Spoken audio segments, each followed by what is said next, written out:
ही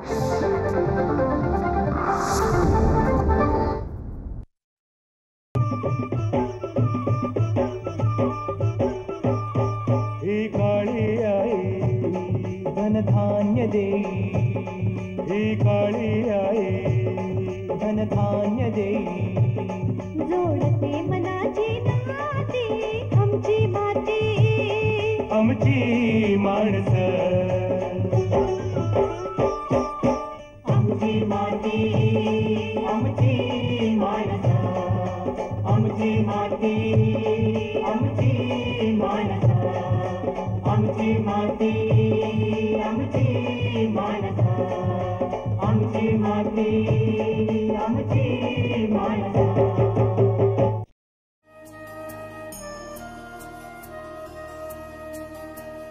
बैल हा शेतकरी राजाचा मित्र मानला जातो.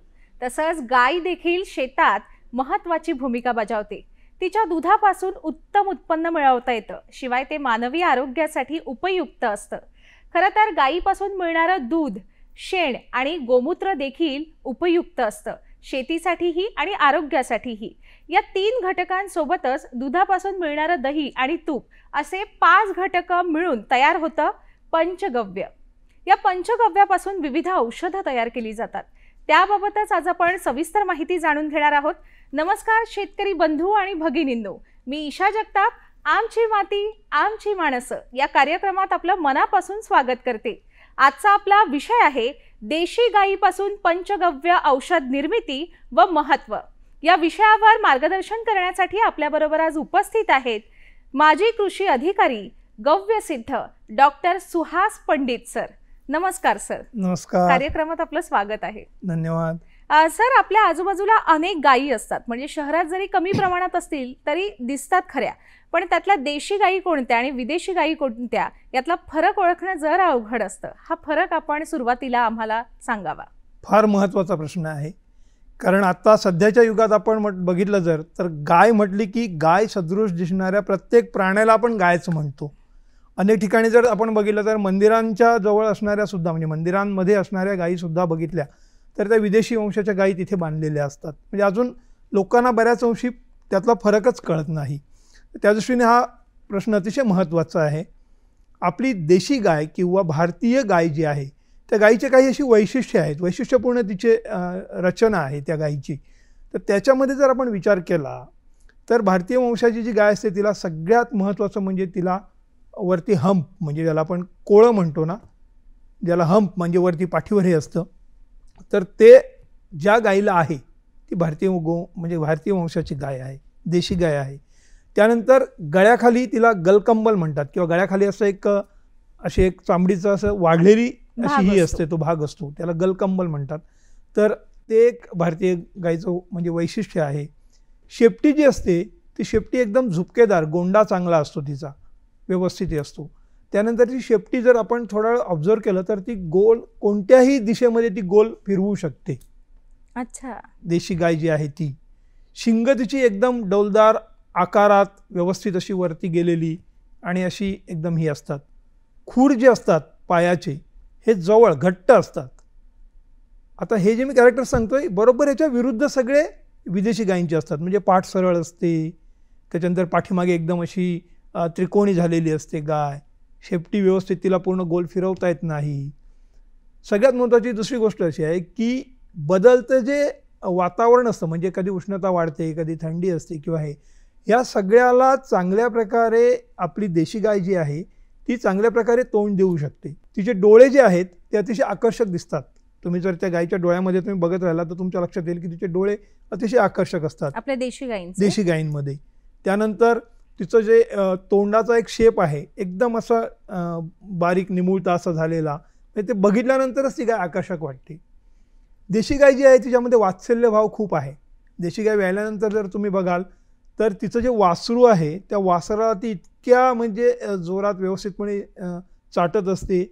त्यावेळी जर दुसरा एखादा माणूस हात लावायला गेला तर ती कदाचित मारायला पण येते जर सवय नसेल किंवा आई असते सर. हां, आई आहे. तर तो जो गुण आहे तो तुम्हाला विदेशी गायीमध्ये तेवढा दिसणार नाही तुम्हाला. ती म्हणजे प्रसंगी ती वासराला अशी दुर्लक्षसुद्धा करून टाकेल. पण ते हे ऑब्झर्व केल्यावर कळेल, हे फक्त सांगण्यापुरतं नाही, ॲक्च्युअल ऑब्झर्वेशनमध्ये हे कळतं तो जो वात्सल्यभाव आहे तो तिच्यामध्ये आहे. आणि ह्या सगळ्या गोष्टी एकत्रितपणे ज्याच्याकडे आहेत तिला आपण देशी गाय म्हणू शकतो.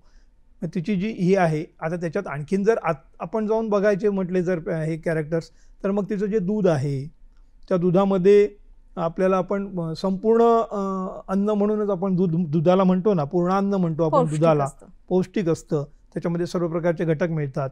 त्यानंतर विदेशी गाईच्या ह्याच्यामध्ये आता काही शास्त्रज्ञांनी त्याच्यावर हे केलेलं आहे की एक बीटा कॅसोमॉर्फिन नावाचं एक हे असतो की ज्याच्यामुळे ते दूध आहे ते जर लहानपणापासून मुलांना दिलं गेलं किंवा हे झालं तर त्यातून वेगवेगळे रोग निर्माण होऊ शकतात, जसे सिझोफेनिया आहे, डायबिटीस आहे किंवा अशा प्रकारचे वेगवेगळे रोग निर्माण होऊ शकतात, कारण ते मॉर्फिन त्याच्यामध्ये काही प्रमाणात तो घटक आहे.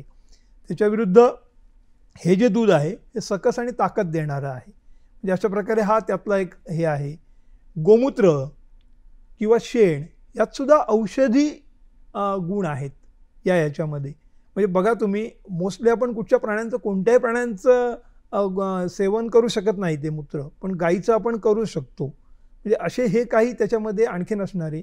सगळ्यात महत्त्वाची गोष्ट अशी आहे की तिच्यामध्ये एक हे असं आहे की तिच्या वशिंडामध्ये, म्हणजे ज्याला आपण हे म्हणतो हंप म्हणतो, त्याच्यामध्ये एक सूर्यकेतू नाडी असते असं हे केलं जातं. आता ही अदृश्य स्वरूपाची नाडी म्हणजे काय असं काय ते हे नाही आहे, पण त्या ह्याच्यातून त्या गायीकडे एक अशी ताकद आहे की सूर्य आणि चंद्रापासून येणारे जे रेज आहेत या रेजमधून पृथ्वी तलावर सगळीकडे ऊर्जा येत असते.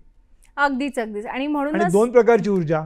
येस. आणि म्हणूनच सर आपण आपल्या गाईला गोमाता म्हणतो, तिला देवाचा दर्जा देतो. बरोबर. खरं तर आपण जो फरक सांगितला तो आपल्या माणसांमध्ये सुद्धा पाहायला मिळतो. म्हणजे आपल्या भारतीयांची शरीरयष्टी आणि विदेशातील लोकांची शरीरयष्टी वेगवेगळी असते. अर्थात प्राण्यांबाबतही असं होतं, कारण त्या भागातल्या वातावरणाचा परिणाम हा जीवनावर होत असतो. बरोबर. सर आजचा आपला विषय आहे देशी गायींपासून तयार होणाऱ्या पंचगव्य मिश्रणातून जे काही औषध निर्मिती होतात त्याबाबत आज आपण माहिती जाणून घेणार आहोत. तर हे पंचगव्य म्हणजे नेमकं काय, मी सुरुवातीला ओळख करूनच दिली, पण आपल्याकडून सविस्तरपणे जाणून घ्यायचंय या मिश्रणाला इतकं का महत्त्व आहे. पंचगव्य म्हणजे 5 गव्य. आता गव्य म्हणजे काय, जे दिलं जातं किंवा हे केलं जातं, म्हणजे गाय जी देते त्याला गव्य म्हणतात. मग याच्यामध्ये जी पंचगव्य त्याच्यातली 3 गव्य अशी आहेत की जी गाय सरळ देते. एक म्हणजे दूध, एक दुसरं गोमूत्र आणि तिसरं म्हणजे गोमय किंवा ज्याला आपण शेण म्हणतो. ही 3 गव्य तिच्याकडून डायरेक्टली मिळतात आपल्याला. आणि या गव्यांपासून आपण इतर गव्य तयार करतो. त्याच्यामध्ये मुख्यतः दुधापासून दही, ताक, लोणी आणि तूप अशी 4 गव्य होतात. पण त्यातली आपण एंड प्रॉडक्टमध्ये ताक आणि तूप हे वापरतो. दह्याचं आपण कन्वर्शन करतो किंवा लोण्याचं पण आपण तुपामध्ये कन्वर्शन करतो. पण तरीही ही सगळी गव्यच आहेत, म्हणजे 7 गव्य होतात. तशी मुख्य गव्य म्हणून आपण त्यातली 2 धरून पंचगव्य 5 गव्य पकडलेली आहेत. अजून एक 2 गव्य आपण त्याच्यामध्ये अशी ॲड करू शकतो की गाईला स्पर्श करण्याने सुद्धा आपल्याला कित्येक तरी पॉझिटिव्हिटी येते. म्हणजे गाईच्या पाठीवरून हात फिरवला किंवा गाईला स्पर्श केला किंवा गाईला प्रदक्षिणा घातली तर त्याच्यातून आपला जो ऑरा असतो ना आपला, म्हणजे ज्याला आपण प्रभावळ म्हणतो, तर ती सुद्धा वाढते. माणसांमध्ये पॉझिटिव्हिटी खूप चांगल्या प्रकारे निर्माण होते, कारण गाईचा जो ऑरा आहे तो खूप लांब आहे, 6 मीटरपर्यंत वगैरे आहे. म्हणजे गायीपासून आपल्याला सतत सकारात्मक ऊर्जा मिळत असते. बरोबर. सर जे पंचगव्य आपल्याला मिळतात गायीपासून, आणि आता आपण सांगितलं की तिच्या स्पर्शातून सुद्धा आपल्याला फायदा होऊ शकतो, इव्हन तिच्या हंबरण्यातून सुद्धा फायदा होतो. हंबरणं जे आहे, कसं सर, हंबरणं जे आहे त्या हंबरण्यामधून जी एक वेव्ज ज्या निघतात त्या वेव्जमधून जे ध्वनी प्रदूषण आहे त्याचं शुद्धीकरण होऊ शकतं चांगल्या प्रकारे. ह्या ज्या वेव्ज आहेत त्या चांगल्या वेव्ज त्याच्यामध्ये निर्माण होतात आणि त्या ज्या वाईट वेव्ज आहेत त्या काही प्रमाणात नलिफाय होतात. म्हणजे जसं गायीला स्पर्श केल्याने आपल्या शरीरात सकारात्मक ऊर्जा निर्माण होऊ शकते, तसं तिचं हंबरणं कानावर पडल्यावर आपल्या मनावर त्याचा सकारात्मक परिणाम होऊ शकतो. सर पंचगव्यांपासून औषध निर्मिती कशा प्रकारे केली जाते.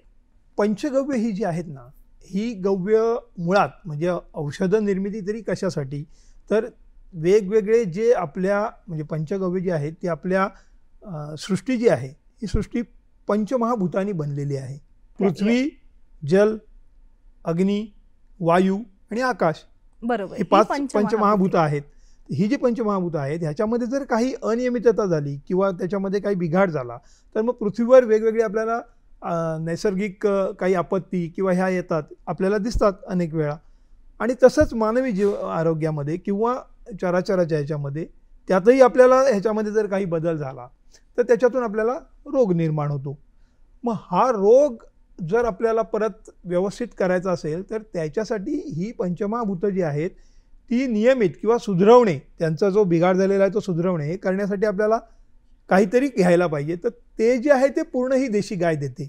ती तिच्या त्या 5 गव्यांमधून, म्हणजे ही जी पंचमहाभूतं आहेत त्याला तिची 5 गव्य रिप्रेझेंट करतात. उदाहरणादाखल कसं, ह्या पंचमहाभूतांमध्ये पृथ्वी जी आहे तर गाईचं जे गोमय आहे, शेण आहे, ते ह्या पृथ्वी ह्या पंचमहाभूताला रिप्रेझेंट करतं. म्हणजे त्याच्यामध्ये काही बिघाड असेल तर आपण शेणाचा वापर त्याच्यासाठी करू शकतो. शेणापासून आपण भस्म बनवू शकतो.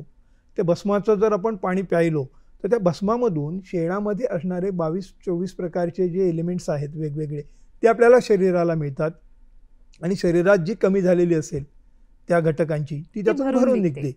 म्हणजे हा झाला शेणाचा तो. शेणाच्या गोवऱ्यांपासून आपण दंतमंजन करू शकतो, जे आपण चांगल्या प्रकारे वापरू शकतो.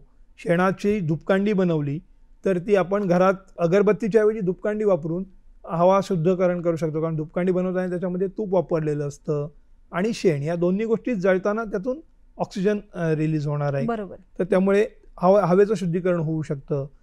त्यानंतर काही गोष्टी अशा आहेत की ज्या आपण, म्हणजे आता उदाहरणार्थ पर्यावरणाचं ऱ्हास टाळण्यासाठी आता ज्या POPच्या मूर्त्या वापरल्या जातात आपल्याकडे उत्सवांमध्ये, त्याच्याऐवजी जर गोमय मूर्त्या, म्हणजे फक्त गणेशोत्सवच नाही तर इतर उत्सवांमध्ये सुद्धा ज्या आपण मूर्त्या वापरतो त्या जर गोमयच्या बनवल्या गेल्या तर पर्यावरणाची ऱ्हास कमी होईल. कारण त्या शेणाच्या असणार आहेत, त्या चांगल्या विरघळतील आणि त्या बायोडिग्रेडेबल आहेत सगळ्या, तो फायदा होऊ शकतो. आमची माती आमची माणसं. शेणाचा वापर हा पंचगव्यांमधून जी औषध निर्मिती केली जाते, म्हणजे इतर जे दूध आणि गोमूत्र आणि दही, तूप, त्यासोबतच शेणाचा वापर सुद्धा केला जातो. तर या औषध निर्मितीवर सर आपण काय सांगाल? आता ही जी आपण गव्य आहेत 5, ह्याच्यापासून जी औषध निर्मिती करतो ना, ही एक तर एका गव्यापासून असते किंवा काही ठिकाणी 5ही गव्य मिक्स असतात, असं आहे. म्हणजे आता गोमूत्र घेतलं आपण, ही जी गव्य आहेत ते एक एक गव्याचं घेऊया आणि एकत्रित कुठची होतात तेही सांगतो मी तुम्हाला. आता जर गोमूत्र घेतलं, गोमूत्रामध्ये आपण गोमूत्रापासून अर्क काढतो आणि गोमूत्रापासून गोळी बनवतो, घनवटी गोमूत्रापासून. आता अर्क काढताना कसं असतं की साधारणपणे 1 लिटर जो जर गोमूत्र असेल तर त्याच्यापासून अर्धा लिटर अर्क निघतो आणि उरलेलं जे अर्धा लिटर शिल्लक राहतं, अर्क काढताना तो डिस्टिलेशन म्हणजे ऊर्ध्वपातन पद्धतीने तो काढला जातो अर्क. अर्क काढल्यानंतर जे अर्ध उरतं ते नंतर आटवून त्याच्यापासून गोळी बनवली जाते, घनवटी बनवली जाते. आता परत हा अर्क आणि घनवटी बनवताना त्याच्यामध्ये आपण असं केलं आहे की आयुर्वेदामध्ये ज्या वेगवेगळ्या जडीबुटी असतात त्याचा ह्याच्यासोबत संगम करून गोमूत्र प्लस ती जडीबुटी अशी एकत्र करून वेगवेगळ्या रोगांसाठी, वेगवेगळ्या व्याधींसाठी वेगवेगळे अर्क तयार केले जातात. उदाहरणार्थ समजा हार्टसाठी असेल तर हार्टला अर्जुन ही जी वनस्पती आहे ही हार्टचं खूप चांगलं हे करणारी आहे. मग ते अर्जुनच्या वनस्पतीचा गोमूत्राबरोबर संयोग करून त्याच्यापासून अर्क बनवला जातो, जो हार्टच्या रोगांमध्ये त्याचा चांगला उपयोग होऊ शकतो. समजा डायबिटीसचा आहे, डायबिटीससाठी आपण इन्सुलिन जे आहे, इन्सुलिनच्या झाडाचा वापर करून गोमूत्राबरोबर त्याचा अर्क बनवला जातो. त्याच्यानंतर समजा आपल्याला कफासारखे काही रोग आहेत किंवा हे, त्याच्यासाठी तुळशीची पानं वापरून तसा अर्क, अशी वेगवेगळी जे हे आहेत तर ती ज्येष्ठमधाचा अर्क आपण बनवू शकतो, पुनर्नवाचा अर्क. बरोबर. आपण शेण आणि गोमूत्राचे फायदे सांगितले आणि उरलेले पंचगव्यांमधले घटक सर? गोमूत्राचे झाले, शेणाचे झाले. दुधापासून आपण डायरेक्ट असं कुठचं औषध बनवत नाही, पण दुधापासून जे ताक बनतं, ताकापासून ताकाचा अर्क, त्याच्या ताकामध्ये नुसतं चुना घालून त्याचा अर्क काढला तर तो एक सुंदर कॅल्शियम अर्क म्हणून तयार होतो. अच्छा.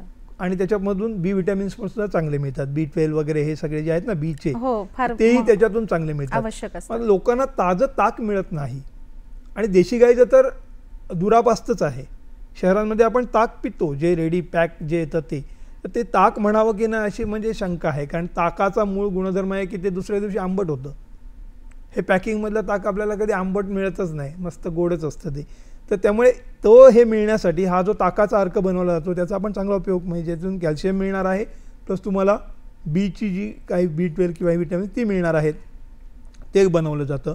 दह्याचं परत एकदा आपण डायरेक्ट कोणतंही काही करत नाही, लोण्याचंही डायरेक्ट काही करत नाही, पण तुपापासून आपण पंचगव्य घृत बनवतो. मग त्याच्यामध्ये जे आपण मगाचपासून म्हणतोय ना, 5ही गव्य एकत्रित केली जातात. म्हणजे तूप हा बेस, आणि तुपामध्ये शेणाचा रस, गोमूत्र, दूध आणि ताक ही सगळी गव्य एकत्रित त्याचं प्रमाण आहे ठरलेलं, त्यानुसार घेऊन त्याला उन्हामध्ये ठेवून त्याच्यातलं पाणी हे करून अशा पद्धतीने 1-1.5-2 महिन्यामध्ये ते एक पंचगव्य घृत बनतं, की जे आपल्याला साधारण मानेच्या वरच्या अवयवांमध्ये काही जर प्रॉब्लेम्स निर्माण होतात ते सगळे बरे करण्यासाठी त्याचा चांगला उपयोग होतो. म्हणजे झोप न लागणं, घोरणं किंवा असे प्रकार जे आहेत त्याच्यासाठी त्याचा उपयोग करता येतो. किंवा गोमूत्रामधून सुद्धा मगाशी मी म्हटल्याप्रमाणे अजून 1-2 वस्तू सांगायच्या राहिल्या, की आपण डोळ्यात घालण्याचे ड्रॉप्स, कानात घालण्याचे ड्रॉप्स हे गोमूत्रापासून बनवता येतात. त्याचे खूप चांगले रिझल्ट मिळत आहेत. म्हणजे त्याचं खूप चांगलं हे मिळतोय लोकांकडून रिस्पॉन्स त्या गोष्टीला. असे ह्या गव्यांपासूनचे हे वेगवेगळे आपण उत्पादनं बनवू शकतो औषधी म्हणून.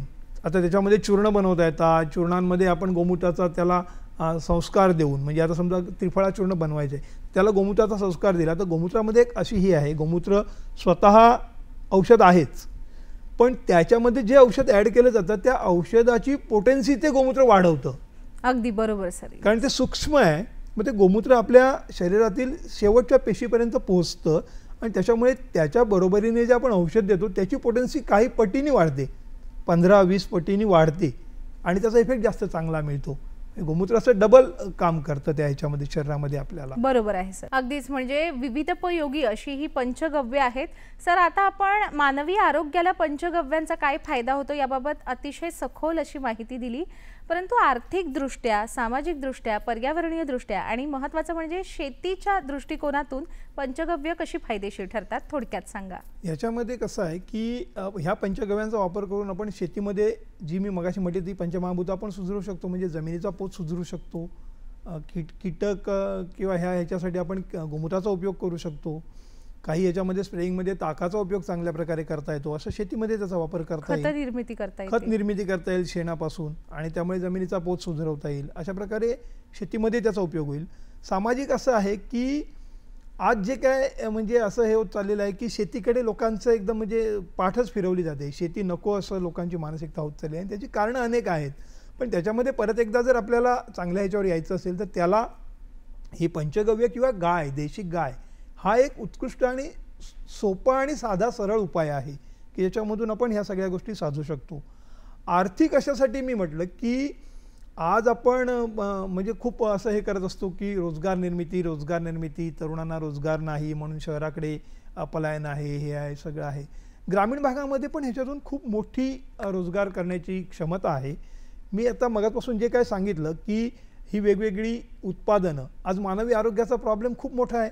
आज इतकी डॉक्टरांची संख्या आहे तरी माणूस असा स्वास्थ्य चांगलं कुठे आहे? अनेक ठिकाणी प्रॉब्लेम्स आहेत.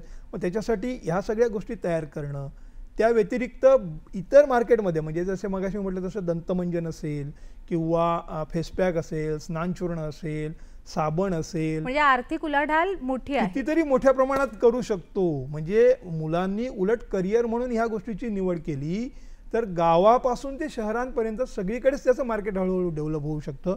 इतकी त्याच्यामध्ये ताकद आहे. योग्य प्रकारे त्याचं प्रशिक्षण घेऊन काय करायला पाहिजे हे बघून अशा पद्धतीने जर ते केलं गेलं तर त्यातून मग आपल्याला पुढची दिशा चांगली मिळू शकते. बरोबर आहे सर. हा मुद्दा आपण अगदी महत्त्वाचा मांडलात की त्याचं योग्य प्रकारे प्रशिक्षण घेऊन मग आपल्या शेतीत वापर करणं फार फायद्याचं ठरू शकतं. त्यातून चांगला आर्थिक फायदा मिळू शकतो. पण हे प्रशिक्षण मिळतं कुठून सर? ही जी गोष्ट आहे हे सगळी म्हणजे आपले जे सुरुवात झाली ही साधारणपणे 2011-12 मध्ये आमचे एक गुरुजी आहेत निरंजन भाई वर्मा, ज्यांचं कांचीपुरममध्ये पंचगव्य विद्यापीठम म्हणून आहे आणि तिथून त्यांनी याच्यावर काम करून त्याच्यावर एक कोर्स तयार केला. तो कोर्स आता घेतला जातो की जो सर्टिफिकेट कोर्स आहे. त्या कोर्समध्ये आज भारतातल्या साधारण 22-23 राज्यांमध्ये वेगवेगळ्या ठिकाणी विस्तार केंद्रांमार्फत तो कोर्स शिकवला जातो, ज्याचं नाव आहे ॲडव्हान्स. महाराष्ट्रामध्ये आपल्याकडे 4 तशी विस्तार केंद्र आहेत.